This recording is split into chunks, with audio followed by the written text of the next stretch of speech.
Welcome, Dr. James Beckett, Sports Card Insights, here with Chris Harris, Stale Gum. Rich Klein and I have talked about some set reviews from newer as well as older products, and we've occasionally grouped a couple sets together that made sense, but this is a first. Chris and I are going to talk about 91 through 95 Fleer baseball. I'm interested to see how we're going to sharpen each other's understanding of that period of the hobby that was prolific in terms of production of cards and creativity. But first, thanks sponsors, Beckett Media, Beckett Grading, Beckett Authentication, ComC.com, Burbank Sports Cards, Mike Stadium Sports Cards, Heritage Auctions, Upper Deck, Panini, and Topps.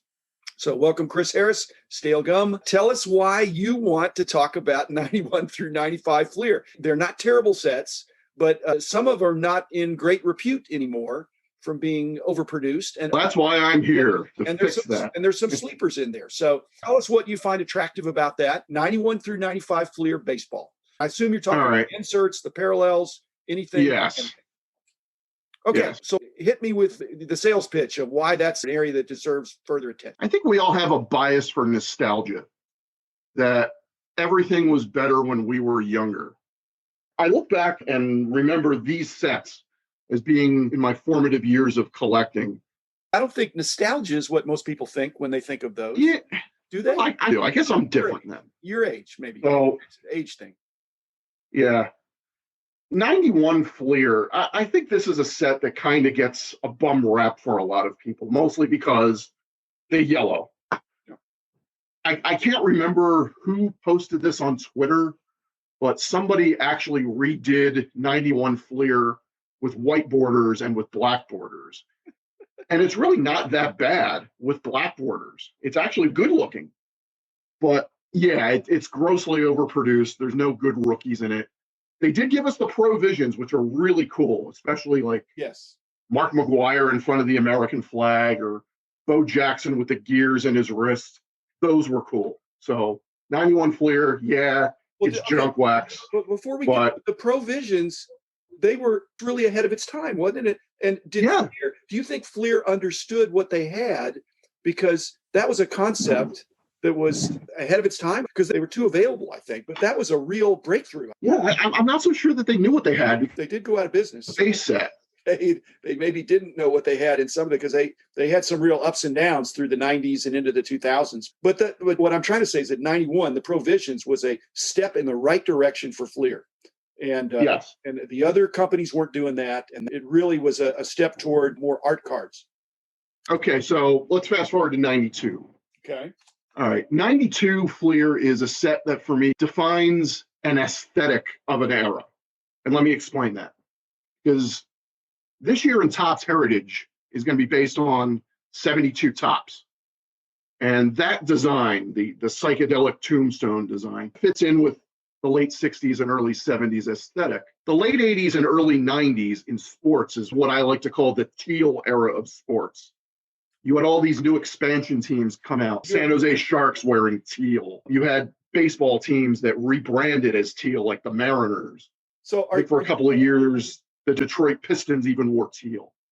So 1992 Fleer with the teal borders, it's like a time capsule of that era for me, where everyone in high school wanted a Charlotte Hornets jacket or a San Jose Sharks sweatshirt because they just looked cool.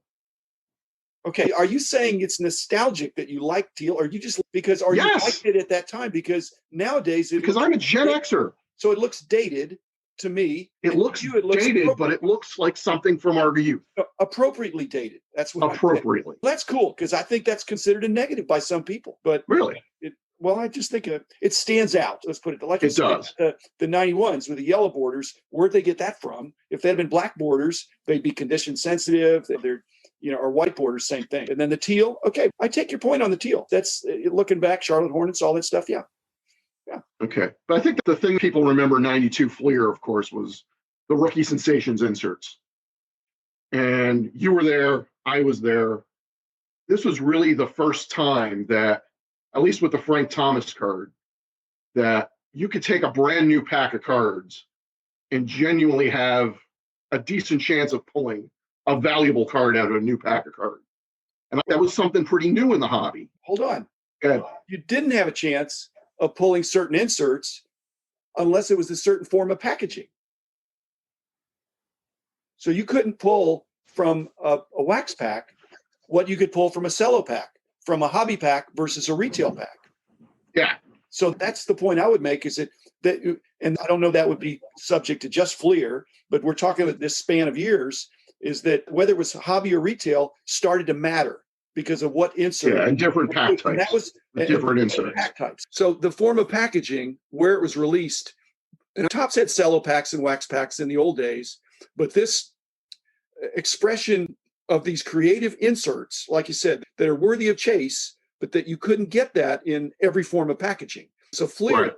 They were probably the first ones to do multiple per pack, per box type inserts. Because you had a separate insert for wax packs, a separate insert for rack packs. Exactly. But it was the jumbo packs that everybody wanted to chase after. Yeah. And the other point I was going to make for the purpose of the discussion here is that for some reason, Fleer, even though they're in a competitive marketplace, why did they not do case level inserts? This period that you're talking about, they had one per pack, they had one per box, they had some random, but there was nothing outrageously tough other than maybe some of the autograph stuff. I think you have to remember in 92, inserts were a new thing. Yeah. And I think the card companies still wanted people to actually have a realistic chance of pulling something out of a pack. It really wasn't until later on in the 90s that you started seeing one per box inserts, one per every third box inserts, and case hit inserts. Yeah, and that was mainly Fleer. That's why I want to have this discussion with you, because Fleer, they put their toe in the water with gold medallions. And then after a while, they think, hey, we can do platinum medallions. Now, when you look back in hindsight, the rarer cards are what are really driving the product sales. The best card you can get out of a pack is what people consider now. When you look back at the products of Fleer, like I said, cello packs and jumbo packs notwithstanding, if you're just going to get a bunch more commons and base cards, but some of those inserts were tougher. Yeah. Definitely tougher. And perilous. Yeah.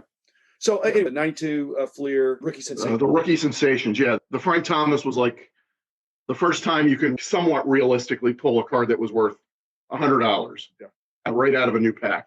But there was also players like Jeff Bagwell, Juan Rodriguez, Juan Guzman was a thing in 1992, and these were like $20 to $25 cards right out of the pack.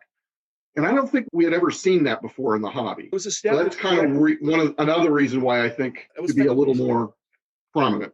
It was foundational to. It was a stair step of plateaus for moving toward what we have now. But like I said, it wasn't that well received. It was to some degree, but the chase was only for that product or for that particular insert and that form of packaging.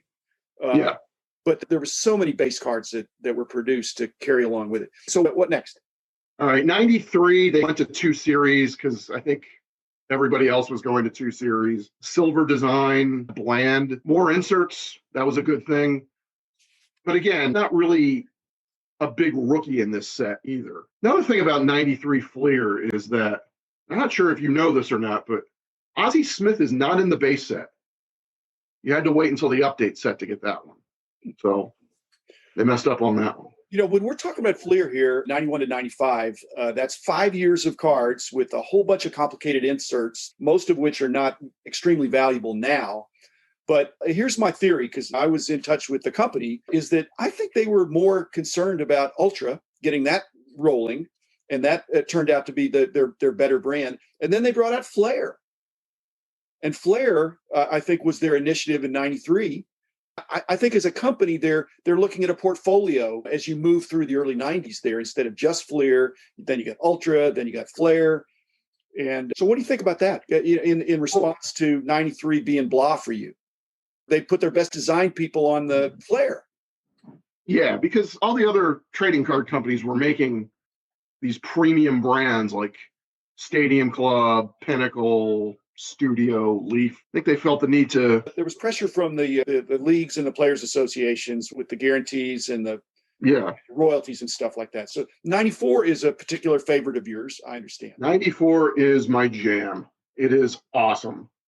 If you could copy and paste a product from that era and release it now, the structure of 94 Fleer is what I would hope. It's never going to happen, but in a perfect world, this would be my product, because it's got everything. It's got a nice design. It's comprehensive. It has all the players. There are no meaningless subsets, and you got an insert in every pack that year. And there were a lot of inserts to chase after, but here's the thing. All those inserts meant something. You had all-stars, league leaders, team leaders, provisions as an insert, rookie sensations. They were meaningful. They weren't contrived and gratuitous. Okay. However, let me just interject here. 94 Fleer, is it not also noteworthy by the absence of any significant rookie? That's what people would think about now, because I think nowadays they look at a product and they say, what's the best thing I can get out of a pack? Or what's the best card I can get in that product? And by that measure, which is a standard that was not applied in those days, because people were excited, like you said, they have a set that's more comprehensive and all that. So, yeah, 94 Fleer. Yeah, I think it's a good set. It's not going to get respect because it doesn't have a ferocious rookie that would drive the sales.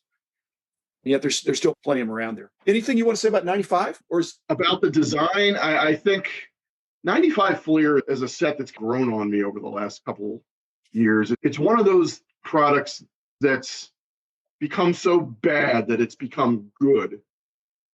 Almost like an Ed Wood movie or a Wesley Willis album. Their tagline that year was different by design, and they went all out on the different. That's the case. I think that what you had, like I said, because Fleer was right on the verge of breakthroughs in 96, 97, 98.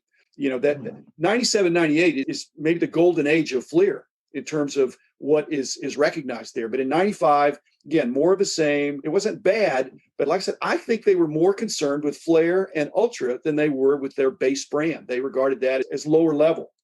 Even though I think it had merits, I think it was a lower price point, and I think they were putting their design emphasis, for the most part, in these other more premium brands. I think that's fair. Yeah. Okay, so last question. So just to sum it up, because again, these are available by factory sets. Many of them are easy to put together or found in sets. So they're not that hard to find. So is that part of the allure that you can get a lot of bang for your buck? Yeah, and I think for someone of my age, they are to look back at a time when the hobby was a little different, a little simpler, and a time when I think some of us wouldn't mind going back to. That's a good note to end on. Thanks, Chris Harris. Yeah. Now, you brought teal back into my collector consciousness from back in the day and turned that into a positive. You're not going to be confused what it is when you see that color going through the dollar boxes. Like we say, you know what you have when you... Not even sure you'd find those cards in dollar boxes. Well, maybe some of the inserts, perhaps. But yeah. And I already have a lifetime supply of some of that stuff. So again, thanks, Chris Harris. Stale Gum. Be back again tomorrow with another episode. The man in the